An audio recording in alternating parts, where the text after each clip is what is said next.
இந்த வந்துருச்சுல்ல, அட பொள்ளாச்சி ஆப்பிளுங்க என் கையில் இருக்கிறது. நம்ப முடியுதா? உண்மையிலேயே பொள்ளாச்சி ஆப்பிள்லாம் ஆப்பிள் இல்லைங்க, ஆப்பிள் மாதிரி இருக்கக்கூடிய பொள்ளாச்சி தக்காளிங்க. கிணத்து கடவு பக்கத்தில் வழுக்குப்பாறை தக்காளி. இது எங்கே இருக்குது தெரியுமா? நம்ம வழுக்குப்பாறையில் ஐயா தங்கவேலு தோட்டத்தில் இருக்குது.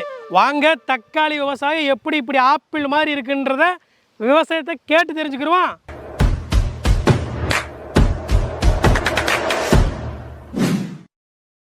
விவசாய சொந்தங்களுக்கு வணக்கம். நான் சொன்ன மாதிரி ஆப்பிள் மாதிரி விளைவிக்கக்கூடிய தக்காளியை இதனுடைய உரிமையாளரான நம்ம ஐயா மதிப்பிற்குரிய விவசாய தங்கவேலு இருக்கிறாங்க. ஐயா வணக்கங்க, நல்லா இருக்கீங்களா?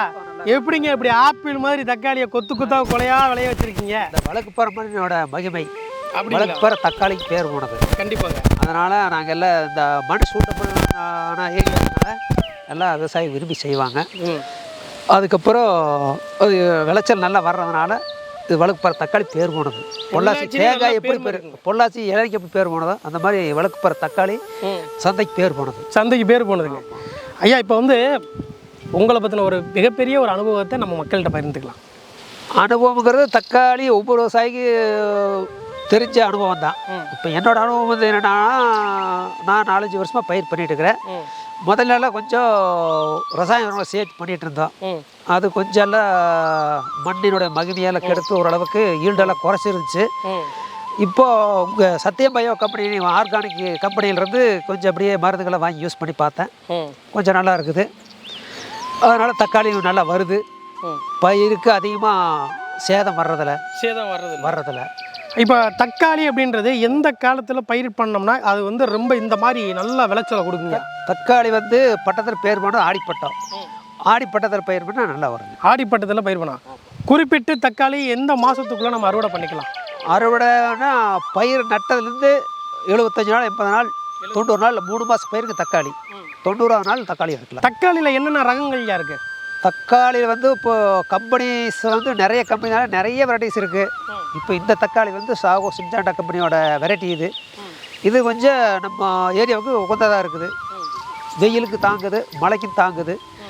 ஓரளவுக்கு ஈல்டு நல்லா கொடுக்குறதுனால இதை நாங்கள் விரும்பி வைக்கிறோம். சந்தையிலே நல்லா விரும்பி வாங்குகிறாங்க. அதனால் கொஞ்சம் ரேட்டு கிடைக்கிது. அதனால் உங்களுக்கு ரேட் நல்லா கிடைக்குதுங்க. இப்போது தக்காளியை சுற்றி வெறும் கம்பியாக போட்டிருக்கீங்க இல்லையா? அதில் வந்துட்டு ஒவ்வொரு செடியை வந்து கட்டி வச்சுருக்கீங்க. எதுக்காக கட்டி வச்சுருக்கீங்க? அது வந்து கட்டினா உங்களுக்கு ஈல்டு வந்து செடிக்கு வந்து எந்த ஒரு பொறிக்கும் போதோ அல்லது ஏதாவது பயிர் உரம் போடும் போதோ அதுக்கு எந்த டிஸ்டர்பன்ஸ் இருக்காது.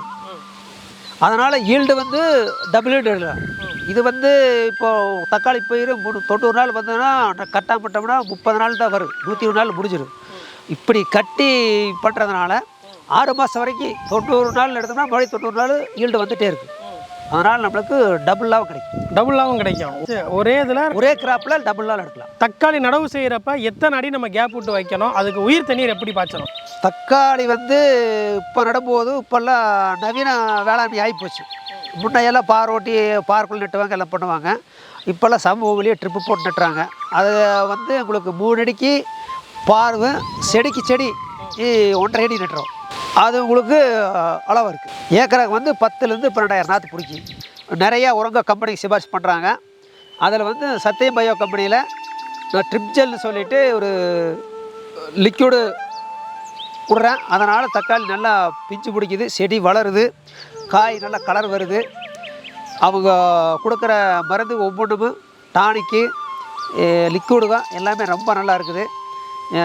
நான் 4-5 வருஷமாக அதை யூஸ் பண்ணிட்டு இருக்கிறேன். இந்த வருஷம் தக்காளி கொஞ்சம் அதிகமாக யூஸ் பண்ணுறதுனால கொஞ்சம் ஈல்டு செடி நல்லா வளர்ச்சி இருக்குது. அதனால் கொஞ்சம் ஈல்டை எதிர்பார்க்குறேன். ரொம்ப நல்லா வரும் போல் இருக்குது தக்காளி. எங்களுக்கு மார்க்கெட்டில் விலை இருந்தேன்னா நல்லா ஜம்முன்னு இந்த முதல் ரேட் போகும். இதில் ஹெல்த்தியாக வர்றதுக்கு நிறைய நுண்ணூட்ட சத்துக்கள் தேவை.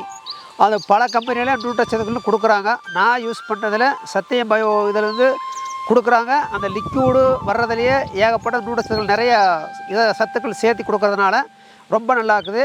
அது போக சூடோமோனஸ்ன்னு சொல்லிட்டு ஒரு பங்கை சைடு மாதிரி கொடுக்குறாங்க. அது நல்லா இருக்குது. வேம்பு நல்லா இருக்குது, வேர் வரிசைக்கு நல்லா இருக்குது. இந்த கம்பெனி ஒவ்வொரு ப்ராடக்ட்டும் நமக்கு நல்லா பிடிச்சி போச்சு.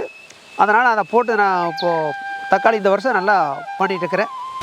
தக்காளி நல்லா வளர்ச்சிக்கு உரம் தேவை. உரத்தோட சில தக்காளியோட பளபளப்பு நல்லா ஹெல்த்தியாக வர்றதுக்கு நுண்ணூட்டச்சத்துக்கள் இதர நுண்ணூட்டச்சத்துக்கள் நம்மளுக்கு தேவைப்படுது. அந்த நுண்ணூட்டச்சத்துக்கள் வந்து சத்தியம் பயோ ட்ரிப் செல்லு ஜர்கா ஜெல்லு அவன் கொடுக்குற லிக்விட் உரத்துலேயே எல்லாம் சேர்ந்து வர்றதுனால அந்த உரத்தை நான் வந்து அடிக்கடி யூஸ் பண்ணுறதுனால தக்காளி செடியும் நல்லா வளருது, தக்காளியும் நல்லா ஈல்டு வருது. ரெண்டாவது தக்காளி பளபளப்பு நல்லா இருக்குது, நல்லா ஜூஸியாகவும் இருக்குது, நல்லா கெட்டியாகவும் இருக்குது. நான் சொல்கிறது இதாக இருந்தால் நீங்கள் இப்போ பார்க்கலாம் தக்காளி பழம் எப்படி இதாகுது. அறுக்கவே முடியாத தக்காளி, கெட்டி தக்காளி.